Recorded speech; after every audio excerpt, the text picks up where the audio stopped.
Telangana assembly کا budget اجلاس 26 فروری 2026 سے شروع ہونے کا امکان۔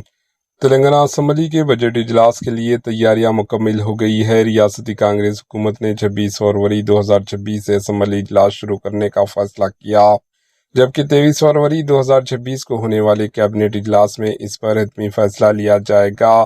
اس سلسلے میں محکمہ فنانس اپنی سالانہ بجٹ تجاویز کو آخری شکل دے رہے ہیں۔ ڈپٹی چیف منسٹر ملو بھٹی وکرمارکا کا مالی سال 2026 تا 2027 کا سالانہ بجٹ اسمبلی میں پیش کریں گے۔ اطلاعات کے مطابق گزشتہ بجٹ کے مقابلے اس مرتبہ فنڈز کی تقسیم بڑی سطح پر ہونے کا امکان ہے۔ خاص طور پر فلاحی اسکیموں اور بنیادی سہولتوں کی فراہمی پر خصوصی توجہ دی جائے گی۔ بجٹ پر جامع بحث کے لیے حکومت تقریباً 15 دن تک اجلاس منعقد کرنے پر غور کر رہی ہے، تاکہ ایوان میں اپوزیشن پارٹیز کی جانب سے اٹھائے جانے والے نکات کا بھی مناسب جواب دیا جا سکے۔